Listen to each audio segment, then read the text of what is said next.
ಬಂದಿದ್ದೆ. ಅರೆ ನೀವು ನೋಡಿರ್ತೀರಾ ಏನು ಅಂತ.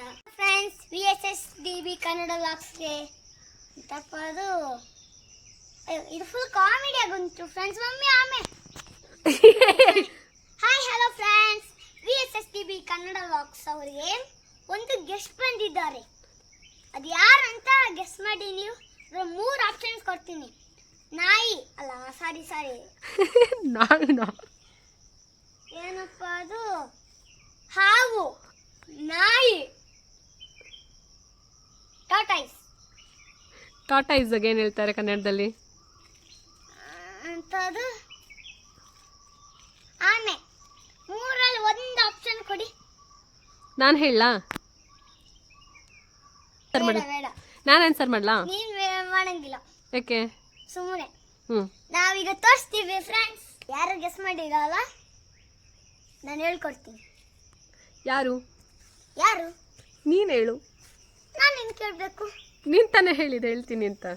ನಾನು ಹೇಳಲ್ಲ, ಅವ್ರು ಕಮೆಂಟ್ ಮಾಡ್ಬೇಕು. ನೀವು ನೋಡಿದ್ದೀರಾ ಅಂತ ನನಗೆ ಗೊತ್ತು. ಅಮ್ಮ ಹಾಕಿರ್ತಾರೆ. ಓಕೆ, ಈಗ ಅವ್ರಿಗೆ ಗೊತ್ತಿಲ್ಲ. ನೀನೇ ತೋರಿಸು ನಿಮ್ಮ ಮನೆಗೆ ಬಂದಿರೋ ನೆಂಟ್ರು ಯಾರು ಅಂತ. ನಮ್ಮನೆ ಬಂದಿದ್ದು ನೆಂಟ್ರು ಆಮೆ. ಕಚ್ಚಲ್ಲ ಬಿಡು ಮಾಮ. ಆಮೆ, ನನ್ನ ಮುದ್ದು ಆಮೆ. ಕಚ್ಚತೆ?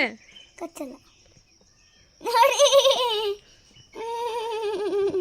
ಎಷ್ಟು ನಡ್ರೂ ಅದು ಹೋಗಲ್ಲ. ಏಯ್, ನೋವಾಗುತ್ತೆ ಕಣೋ. ಸಾರಿ ಪಾಪಲ್ಲ. ಹಿಡ್ಕೊ, ಹಿಂಗೆ ಗಟ್ಟಿಗೆ ಹಿಡ್ಕೊಳ್ಳೋ. ಏನು ಆಮೇಲೆ ಆಮೆ ಹಿಡ್ಕೋಬೇಡ ಕಣೋ. ಮತ್ತೆ ಇದು ಬಿಡು, ಇದನ್ನ ಈ ಇದಿಟ್ಕೋ ಪ್ಲೇಟು. ಬಿಡು. ಡ್ರಮ್ ಮುಚ್ಚಳ ಇಟ್ಕೋ. ಗೊತ್ತು ಅಂತ ಹೇಳ. ನಾನು ಆಮೇಲೆ ವಿಡಿಯೋ ನೋಡ್ತೆ ಅಲ್ಲ, ಎಂತಪ್ಪ ಟಿವಿ ನೋಡ್ತಾ ಇದ್ದೆ ಆಯ್ತಾ. ಅಮ್ಮ ಕರೀತಾ ಇದ್ದಾರೆ, ಅಕ್ಕಿ ಹಂಗಾಗಕ್ ಬಂದ್ರು. ನಾನು ಓಡ್ ಬಂದೆ. ಆಮೇಲೆ ಅಂತ ಓಡ್ ಬಂದೆ. ಪಾಪ ಮಮ್ಮಿ, ಅದು ಫ್ರೆಂಡ್ಸ್, ಅದು ಮರಳಲ್ಲಿ ತಾನೇ ಇರೋದು ಫ್ರೆಂಡ್ಸ್. ಬೀಚಲ್ಲೆಲ್ಲ ಅದು ಮರಳಲ್ಲಿ ಇರೋದು ತಾನೆ. ಅಮ್ಮ ಹೇಳ್ತಾರೆ ನೀರಲ್ಲಿ ಇರೋದು ಅಂತ. ಬರೀ ನೀರಲ್ಲಿ ಮಾತ್ರ ಇರೋದು ಅದು, ಮರಳೆಲ್ಲ ಅದಕ್ಕೆ ಇಷ್ಟ ಇಲ್ಲ ಅಂತ. ಅದಕ್ಕೆ ನಾನು ಮೆಲ್ಲಿ ಬಂದು ಸ್ವಲ್ಪ ಮರಳು ತಗೊಂಡು ಹಾಕಿದ್ದೀನಿ ಬಕೆಟ್ಗೆ. ಆಮೆ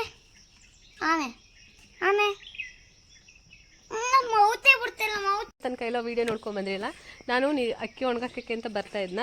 ಅವಾಗ ಇದು ಚಾಪೆನ ಕೆಳಗಾಕ್ಬೇಕಾದ್ರೆ ನೋಡಿ ಹಿಂಗೆ ನಡ್ಕೊಂಡು ಹೋಗ್ತಾ ಇದ್ದಿದ್ದು. ನಂಗೆ ಸಡನ್ನಾಗಿ ಹೆದರಿಕೆನೇ ಆಗೋಯ್ತು. ಅಂದರೆ ಸಡನ್ನಾಗಿ ನೋಡಿದಾಗ ಆಮೆ ಅಂತ ಅನಿಸಿಲ್ಲ. ಇದೇನಿದು ಚಿಕ್ಕ ವಸ್ತಿಗೆ ನಡ್ಕೊಂಡು ಹೋಗ್ತಾ ಇದೆ, ಯಾವ ಪ್ರಾಣಿಯಪ್ಪ ಇದು ಅಂತಂದೆ. ಸರಿಯಾಗಿ ಅಬ್ಸರ್ವ್ ಮಾಡಿ ನೋಡಿದಾಗ ಆಮೆ ಅನ್ನಿಸ್ತು. ಆವಾಗ ಹಸ್ಬೆಂಡಿಗೆ ಫೋನ್ ಮಾಡಿ ಕೇಳಿದೆ ಆಮೆ ಬಂದಿದೆ ಅಂತ ಮಾಡಲಿ ಅಂತ. ಅವ್ರು ಹೇಳಿದ್ರು ಹಿಡ್ದಿಡು, ಬಕೆಟ್ಗೆ ಹಾಕಿಟ್ಟಿರು, ಮತ್ತು ಯಾವ್ದಾದ್ರು ಕೆರೆ ಒಳಗಡೆ ಬಿಡೋಕ್ಕಾಗುತ್ತೆ ಅಂತ. ಅದಕ್ಕೆ ಇಟ್ಕೊಂಡಿದ್ವಿ. ಸೊ ಅದಕ್ಕೆ ಅಂತ ಹೇಳಿ ಬೇಡ, ಡ್ಯಾಡಿ ಹೇಳ್ತಲ್ವಾ ಕೆರೆಗೆ ಬಿಡೋಣ ಅಂತ ಹೇಳಿದ್ರೆ ಇವನು ಕೇಳ್ತಾ ಇಲ್ಲ ನಾವು ಅದನ್ನ ಸಾಕೋಣ ಅಂತ ಹೇಳ್ತಾ ಇದ್ದಾನೆ. ಆಮೆ ಸಾಕೋದು ಸರಿಯೋ ತಪ್ಪೋ ಅಂತ ನನಗೆ ಗೊತ್ತಿಲ್ಲ. ಮತ್ತೆ ನಾವು ಯೋಚನೆ ಮಾಡಿ ಡಿಸೈಡ್ ಮಾಡ್ತೀವಿ.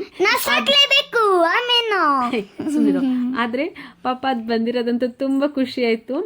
ನಾವು ಇಷ್ಟು ವರ್ಷ ಈ ಒಂದು ಕಾಡು ಮೇಡು ತೋಟದಲ್ಲಿದ್ದೀವಿ.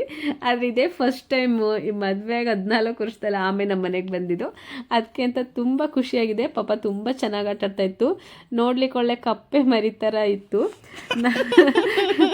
ಆದರೂ ಒಂಥರ ಖುಷಿ ಆಗ್ತಾಯಿತ್ತು. ನೋಡೋಣ ಇದನ್ನ ಮನೇಲಿ ಇಟ್ಕೊಳ್ಳೋದಾ ಇಲ್ಲ ಕೆರೆಗೆ ಬಿಡೋದಾ ಅಂತ. ವಿಡಿಯೋದಲ್ಲಿ ಮಾತ್ರ ದೊಡ್ಡ ಅದೇ ಚುಪ್ಪಿ ಮರಿತರ ಉಂಟು ಫ್ರೆಂಡ್ಸ್. ಚುಪ್ಪಿ ಮರಿತರ ಇದೆ. ಓಕೆ ಫ್ರೆಂಡ್ಸ್, ಇವತ್ತಿನ ಈ ವಿಡಿಯೋ ನಿಮ್ಗೆ ಎಲ್ರಿಗೂ ಖುಷಿಯಾಗಿದೆ ಅಂತ ತಿಳ್ಕೊತೀವಿ.